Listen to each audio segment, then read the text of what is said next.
Okay, friends, so last week we talked about the sovereign God who judges nations, looking at the book of Jeremiah.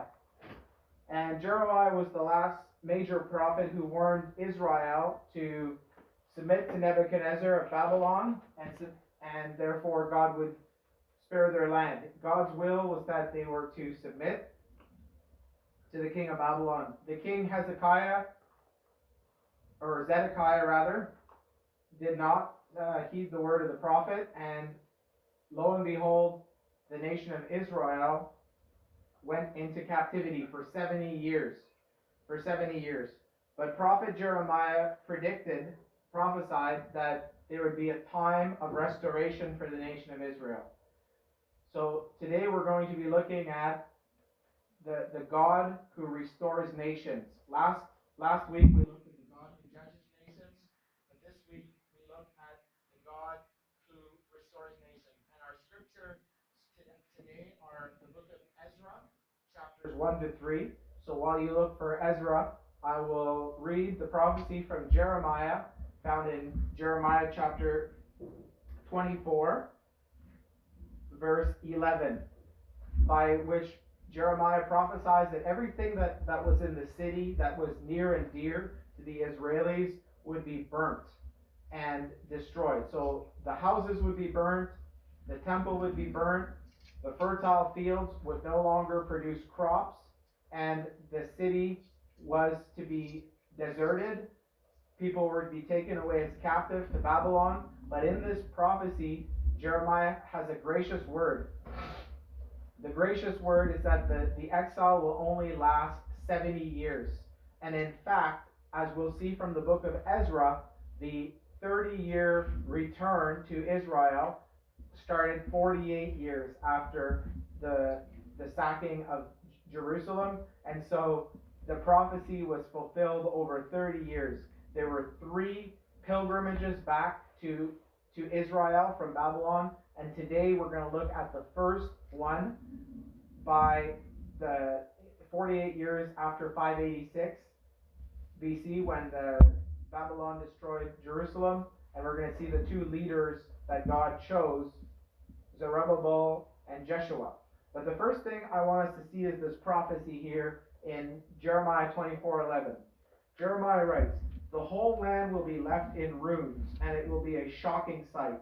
And the neighboring nations will serve the king of Babylon for 70 years. 70 years. So that's the duration of the exile in Babylon, 70 years.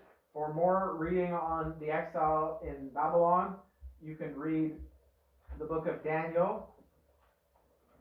So the first thing I would like to share about the way the God who restores a nation or rebuilds a nation, is the prophetic call of the sovereign God. God is the one, remember, who raises up nations. He can exalt them, and God is the one who humbles nations, who can tear them down. So God chose to judge Israel for their sins of abandoning him through the hand of Nebuchadnezzar. But then God remembered his covenant promise. He never forgot it, but he's a covenant-keeping God, and spoke to King Cyrus of Persia, the successor of Babylon, to use him as a vessel to fulfill this restoration of the nation of Israel. So let us go to Ezra chapter 1, verses 1 to 4, and here we see the prophetic call from the sovereign God. Hear the word of the Lord. "In the first year that Cyrus of Persia was emperor, the Lord made what he had said through the prophet Jeremiah come true. He prompted Cyrus to issue the following command, and send it out in writing to be read aloud everywhere in his empire.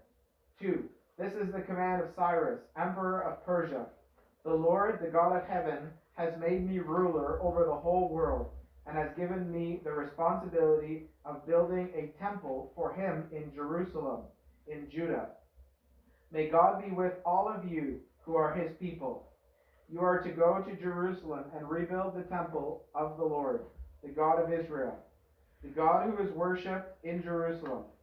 If any of his people in exile need help to return, their neighbors are to give them this help. They are to provide them with silver and gold, supplies and pack animals, as well as offerings to present in the temple of God in Jerusalem. So this is the word of the Lord that went forth through a Persian king of all people, not someone, a son of Israel, but a Persian king.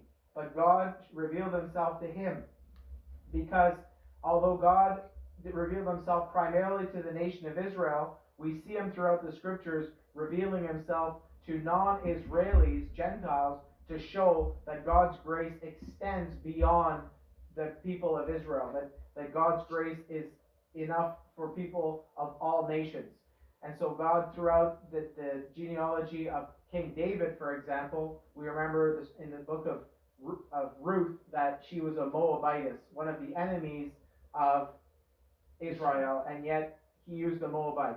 We also see, for example, when Joshua went to Jericho and he tore down the walls, we see Rahab. Rahab was also from the city of Jericho, but she's counted amongst the ancestors from the Davidic line. So here we're going to see another. Go ahead. Ezra? Yeah. He's read already. Okay. So the reference that we're going to make is that God is a covenant-keeping God, and he can use any nation or any person from any civilization to accomplish his purpose. Yeah. So first, his word went forth through the king of Persia, Cyrus, the most powerful imperial king of that day. So his word was authoritative when it went out into the surrounding nations. Everybody would have heard the command of Cyrus that the Jews were to be permitted to return to their homeland, and they would be given passage and even supplies to help. So the next thing that Yahweh, the Lord Most High, did was he appointed leadership. He appointed leadership. So here we are now in chapter 2. We see in chapter 2 of Ezra that God appoints leaders now. Hear the word of the Lord. Many of the exiles left the province of Babylon and returned to Jerusalem and Judah, each to his own hometown. Their families had been living in exile in Babylon ever since King Nebuchadnezzar had taken them there as prisoners. Their leaders were Zerubbabel, Joshua, Nehemiah, Sariah, Realiah, Mordecai, Baalshem, Mispar, Bigvai, Rehum, and Banak. And a little history on the aftermath of Babylon. The Babylonians, when they left, they had appointed Gedaliah, one of the righteous Jews, to be a leader, but he was assassinated very shortly after his reign. And so they never had a Jewish king again. The last king, remember, was Hezekiah, and he was taken back to Babylon, where he was blinded, and he was to live out the rest of his days. The other king that was before Zedekiah was a king called Jehoiakim. Jehoiakim was a son of Josiah, and the second last king of Judah. But because of his unfaithfulness, he received a curse that his descendants would not sit on the throne and be kings. So this next descendant that we're going to talk, the first person in this list in chapter 2, whenever you see a list of names in the Bible, the first name is usually the prominent name. For example, if you see the 12 apostles listed, it always goes Peter, James, and John, so it in their rank or in their prominence. So the first list on the list is Zerubbabel. Who's Zerubbabel? Zerubbabel is the grandson of King Jehoiakim of Judah. Although he's not a king in the sense that he doesn't have a crown on his head and a throne and a royal scepter, he's the recognized governor or civic leader of that time. Next in the list is Jeshua. Jeshua is of the tribe of Levi, and he's one of the priests. He's the leading high priest. So he's going to lead the nation of Israel in offering sacrifices. In order to do that, they have to build an altar, and then eventually they have to build a temple. And let's go now to Matthew chapter 1 verse 12, as we see that this Zerubbabel is a very important person in terms of genealogy and lineage, because as we're going to see in Matthew chapter 1 verse 12, or Matthew chapter 1 in verse 12, it says, Matthew. Yeah, very good. So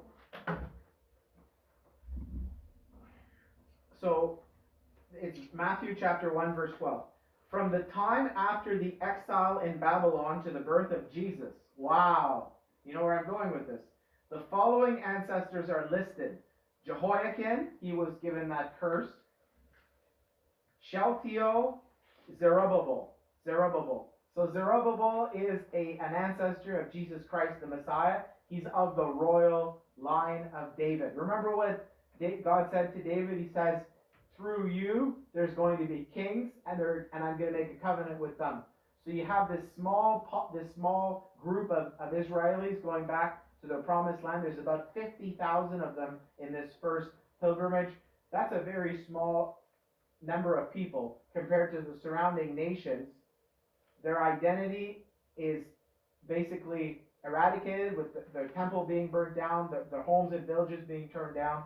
This is a small group returning from Babylon, but they have the leadership of Zerubbabel and the governor, righteous governor, as well as Joshua, the high priest. So next we see that God in the book of Ezra appoints givers. God appoints givers. So they needed resources to rebuild the temple, and it wasn't just monetary. Some of it they needed skilled workmanship. Some of it they needed leadership to organize the tribes and the peoples. Some of them, the Levites, needed to have their musical costumes and musical instruments to do temple worship. And the priests needed, eventually they would need a temple built according to the specifications of Moses. In the same way that when God established the nation of Israel through Moses, they were told to bring in goods of all kinds so they can create material or have material to build the tabernacle. Zerubbabel issues a free will offering. Note that this is a free will offering. It's the same type of offering that's taught in the New Testament church. Some ministers teach tithing. I don't believe that tithing is taught for the New Testament church, although you can become a principled giver. That is to say, you give regularly. It's a way to become a habitual giver.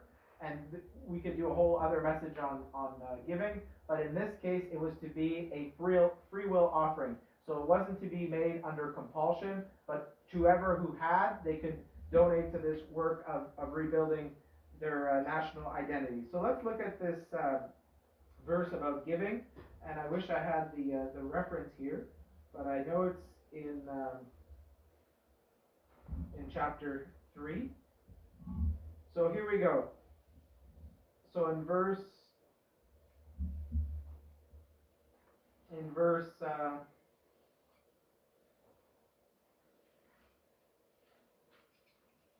oh boy.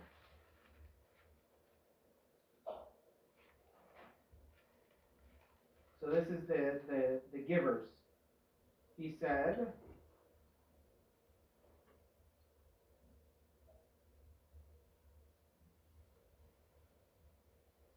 so verse 7, the people, chapter 3, verse 7, the people gave money to pay the stonemasons and the carpenters, and gave food, drink, and olive oil to be sent to the cities of Tyre and Sidon in exchange for cedar trees from Lebanon, which were to be brought by the sea of Joppa. All this was done with permission of the Emperor Cyrus. And so they're doing it out of free will here. I didn't find the verse that I wanted. I had it written down. So here it is in verse 68. So this is the free will offering, chapter 2, verse 68. When the exiles arrived at the Lord's temple in Jerusalem, so remember now the temple was destroyed, so it's all rubble, it's debris. Some of the leaders of the clans gave free will offerings to help rebuild the temple on its old site.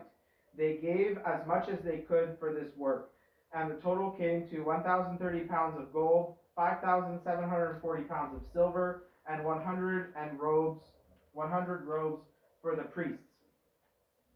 So next we look at the work that of the restoration. So the people had to go to work and start rebuilding the temple. And so they did that. It says in verse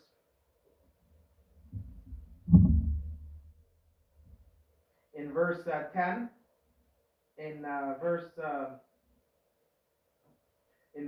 pardon me. Yeah, I know. I had my notes, but I lost them. Okay, it's okay. So verse 8 says, the Levite Jeshua and his sons and relatives and Kalodima his sons joined together in taking charge of rebuilding the temple. So they're getting to work on restoring the temple that was destroyed. And in the previous verse, it says, in verse 8, all the Levites 20 years of age or older were put in charge of work rebuilding the temple. So you have workers crews organized. They're working now for the Lord. So they put their hand to the plow. They're ready to rebuild their national identity. And next, they have the praise. They're praising God for seeing the work that's being done by His name. So they're starting to, because they've obeyed God, they've done the work that was given to them to do. Now they're reaping a blessing of obedience, and they're starting to see results. In verse 10, we see the fruits of their labor is also giving praise to God. When the men started to lay the foundation of the temple, the priests in their robes took their places with the trumpets in their hands, and the Levites of the clan of Asaph stood with their cymbals. They praised the Lord according to the instructions handed down from the time of King David. They sang the Lord's praises, repeating the refrain, "The Lord is good, and His love for Israel is eternal." So you have there the people praising God. What we see next, though, is a human response to discouragement and difficulty and the lack of glory that they once knew. Because we have to remember, this is 48 years after the destruction of the first temple that Solomon built. Solomon was a master builder, master architect, and he did everything to the utmost. So the temple was large, and it was outlaid with gold and silver, and he had all the best stonemasons, all the best carpenters. The workforce that they have today is notably smaller. The ingenuity of the architects is not as grandiose as Solomon, and some of the elders who may have been 60 or plus, they remember the first temple and they see it and they're discouraged by it, whereas the youths who've never seen the first temple, they're rejoicing because God has done something marvelous in their day. Let us look at the human response to, or the grief of the restoration. Because remember, they got into this position because of sin, because of disobedience to their God. It says that in verse 12, many of the older priests, Levites, and heads were in Ezra chapter 3. I'll start again. Many of the older priests, Levites, and heads of clans had seen the first temple, and as they watched the foundation of this temple being laid, they cried and wailed. But the others who were there shouted for joy. No one could distinguish between the joyful shouts and the crying, because the noise they made was so loud that it could be heard for miles. So friends, between the time they've returned to Jerusalem and laid this foundation, it's been 2 years. It's been 2 years and 2 months They spent a lot of time initially rebuilding their own homes, and then they were convicted under the prophet Haggai that they had neglected the temple of the Lord, and so now there's a certain wailing from the elders. Not only were they wailing that the size of the temple was smaller, but in this ruined state and this national crisis, that they were just standing amongst rubble. We might wonder whether or not these people, this small remnant of fearful Jewish exiles who had returned home, wondered if their God had forsaken them. But this is the most important part of this message, and we should make an application today for the church, because just like the nation of Israel, who's gone through ebb and flows of highs and lows, with blessing of obedience and judgment for disobedience, the church age has seen similar patterns. If you look at some nations who have followed God and then apostatized, turned from God, we sometimes wonder, has God therefore abandoned us, or will God's presence or his glory be seen in our days as it was in former glories? And the people of Zerubbabel, who laid that second temple foundation, wondered also if the blessing of God, the presence of God, the Shekinah glory would return once again. So thankfully God appointed a prophet to Zerubbabel and Jeshua the priest. The prophet's name was Haggai. And in Haggai chapter 2, this is what Haggai said. This is what the word of the Lord came to the people of Zerubbabel during those days. On the 21st day of the 7th month of the same year, the Lord spoke through the prophet Haggai.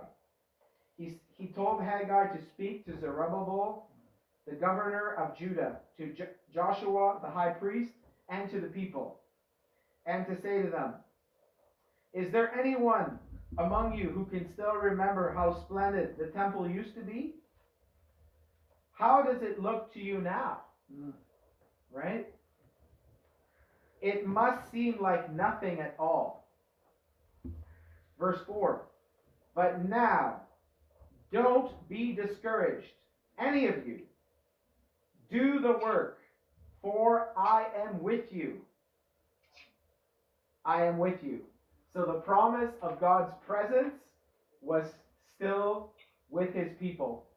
And that made all the difference. And the successive waves of refugees came back. They had other godly leaders as well. Ezra came in the second wave, and the scribe came, and then in the third wave, Nehemiah came. Yes. And God portioned a portion of his spirit to all three of these packs of leaders, so that they could restore the national identity of Israel through righteous politics and righteous religion. The two areas that they had so compromised through being affluent and having wicked kings and forsaking the Lord their God. But now they had a governor. In the future, they would have a governor as well as priests and prophets who cared about God. And so they had a small revival. We say small because the kingdom never regained its former glory under David and Solomon. They call that the United Kingdom. Then the kingdom separated with the north and south. But for us, yes, Judah and Israel. But for us, we know that when the King of Kings, the Lord of Lords, the righteous root of David, that is Jesus Christ, when he returns for the millennial kingdom, the territory of Israel will be enlarged. We studied that in Isaiah. It's going to encompass parts of Assyria, parts of Egypt, parts of Moab, parts of Edom, all that surrounding area, all there to be a place of worship where only those who are lovers of Jesus Christ, lovers of the one true God, will be permitted to enter. So the promise to God, we'll go through our list. So the first was the message was called the sovereign God who restores the nation First was the prophetic call of the sovereign God, then the appointment of leaders, then the givers, then the workers, then the praising, then there was some discouragement, but the promise of God. The takeaway is that God's promise of his presence would be with his people, his covenant people then, just as it is now today. So regardless of what the church may seem like to you today, maybe you look at it and you say, it doesn't seem like much in comparison to the New Testament book of Acts, or maybe even some different revivals throughout history, or even the denomination of your youth. Maybe it seemed to you that church was greater when you were younger, or in the glory days. But know that God still wants us to keep going in faith, to keep working, and that his promise of blessing is with us just as it was with the people of Zerubbabel in his days. So let us pray. Father, we thank you that you are covenant keeping God, and your faithfulness is from everlasting to everlasting. Great is your faithfulness. Father, we trust you today that you are still in our midst, O Lord, and your Holy Spirit, and that you are still Lord of this church as well as Lord of the universal church. Lord, we pray that we would continue to be faithful to you, O Lord, in these days. And Lord, as Apostle John said, even so, come, Lord Jesus, come. Lord, we are looking forward to your second advent. But for now, Lord, by faith, we have received you, and we welcome you in this place as our Lord and Savior. We ask, Lord, that you continue the works that you began through your early church, in and through us, Lord. As you said, Lord, that we're to be the light of the world. So, Lord, let us continue to shine brightly for you. This I pray in Jesus' name. Amen.